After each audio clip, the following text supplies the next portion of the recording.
mas ini obat gula, ini obat kolesterol. Setiap hari saya harus minum ini saja. Tanpa ini saya nggak bisa ngapa-ngapain. Ya, ternyata kalau apa hubungannya dengan sholat dan seterusnya. Nah, kembali lagi, saya nerapi Ustadz. Nah, Ustadz ini saya cek romnya, udah parah banget. Aku di mana-mana, tangan, kaki, seterusnya sampai pembuluh darah iliak yang gede. Ini kan pembuluh darah gede nih, paling gampang dicari. Nah, saya menyebutnya dua karakter. Satu karakter udang, yang kedua karakter kuda. Apa tadi yang pertama karakter udang? Apa maksudnya udang? Udang ini sembunyi, susah dicari. Jadi saya cari sih. Oh nggak ketemu ya. Sembunyi seperti udang. Nggak ketemu. Saya ulangi lagi, cari lagi. Nggak ketemu lagi. Nah, terus kakinya yang bawah saya angkat, punggungnya ikut ngangkat. Bidang transversalnya tidak fitrah. Saya tekan yang kiri, yang kanan ikut ke bawah. Sagitalnya tidak fitrah.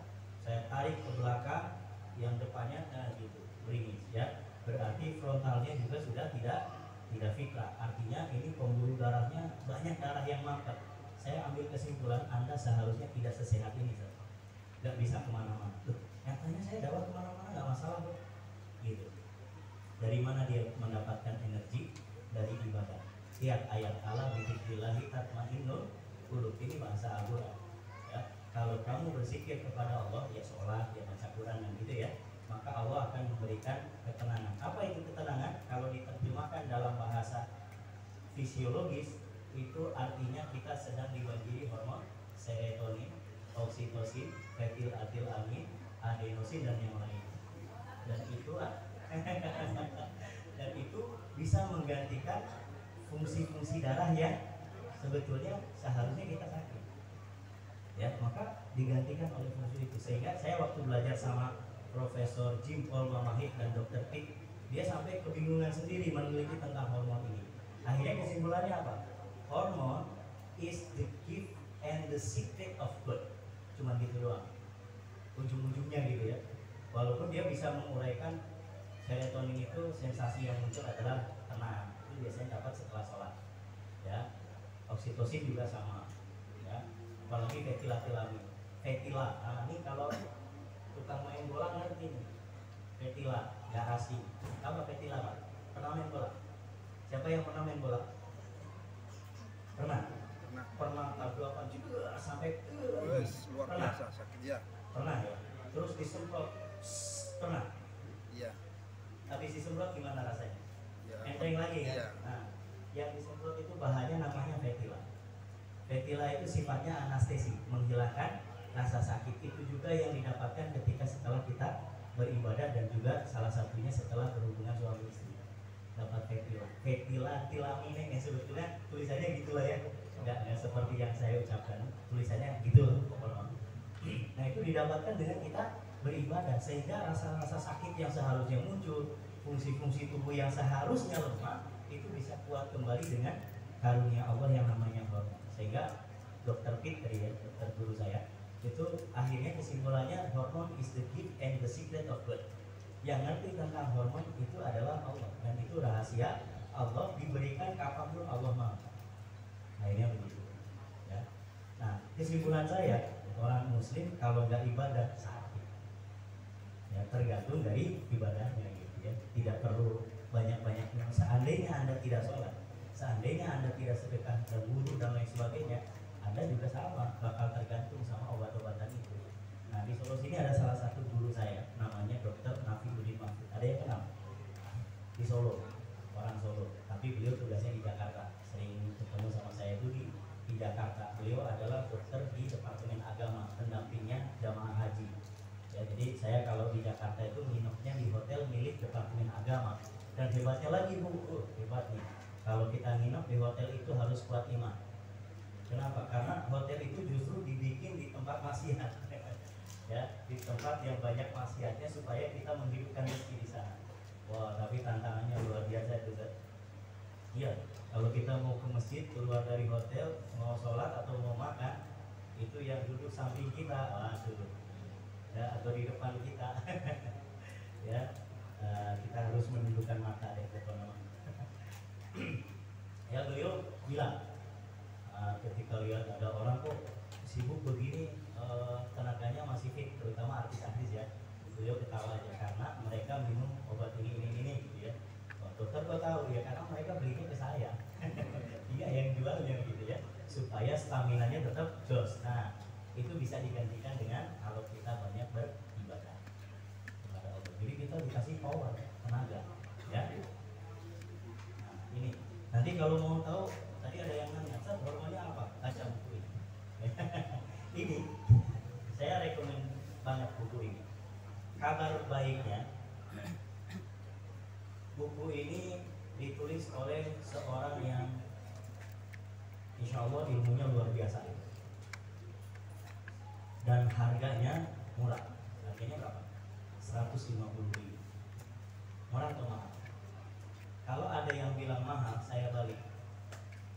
Bapak, Ibu, saya kasih uang 150.000, tulis buku yang seperti ini. Bisa? Ya kan? Apa tolak ukurnya seorang itu disebut luar biasa? Saya punya murid orang Eropa, orang Portugis, namanya Maryam Hanifah. Dia mu'alaf. Dulu sebelum masuk Islam, nama aslinya itu Maria Batala. Dia dari Lisbon. Lisbon itu Portugis, ya, Eropa Barat. Tapi Portugis nggak lagi perang sama Rusia. Dia itu kalau pelatihan, Pak, sebelum dimulai dia selalu datang awal. Sementara padahal dia tinggalnya di Dago Pakar, itu sekitar 60 kilo dari rumah saya. Sementara murid yang lain yang jaraknya cuma 3 kilo, 4 kilo itu datangnya ngaret. Saya penasaran, why are you always in time? Kenapa kamu selalu di awal waktu? Bahkan selalu setengah jam sebelum dimulai. Padahal jauh ya, 60 kilo. Ternyata dia sebelum belajar itu diidentifikasi dulu, distandarisasi. Nah, kalau di barat itu ada idiom atau pepatah yang mengatakan one day with a great teacher is better than 1,000 day diligent study.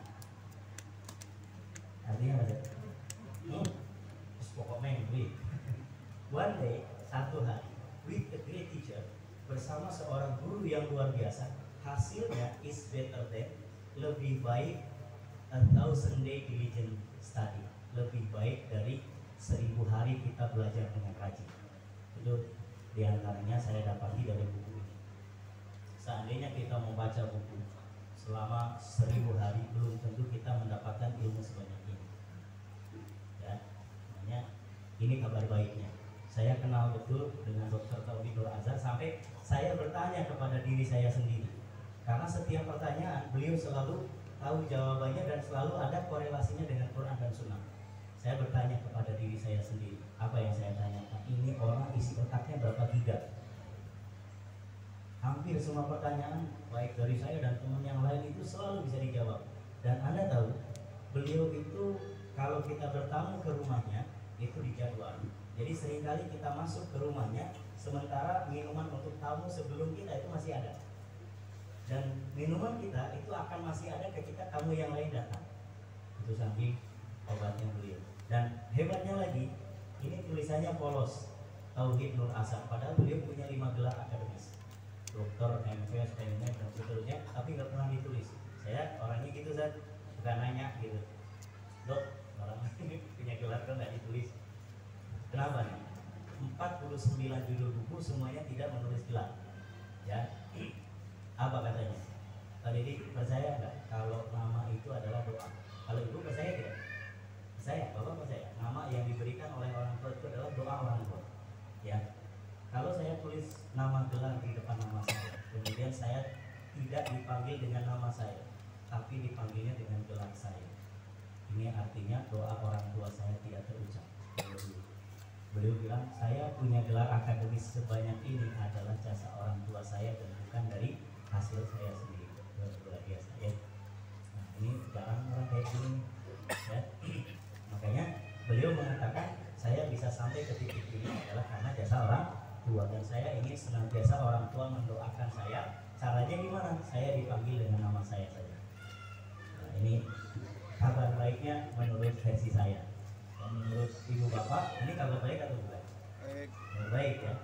Kabar buruknya, buku ini stok terakhir. Artinya kalau sudah habis tidak akan dicetak lagi. Kenapa? Karena yang mendanai pencetakannya sudah meninggal. Ya, buku ini dicetak atas permintaan dari kawan saya juga di Solo sini, namanya Pak Heru, tapi beliau sudah wafat. Jadi kalau sudah habis bukunya ya sudah. Ya, jadi stoknya tinggal berapa saya tadi? Ya, tapi masih ada sih di rumah, masih ada beberapa lagi. Jadi nanti kalau yang nggak kebagian di sini, kalau ada yang mau beli kita kirim, tapi alamatnya satu. Ya, tidak alamat ini itu free ongkir. Yang minimal ada 10 orang lagi lah yang pesan. Nah, nanti kita kirim bukunya ke sini free ongkir. Ya, tapi kalau kirimnya ke alamat langsung itu free ongkir. Gitu. Ya, ini CHSI, Cara Hidup Sehat Islami.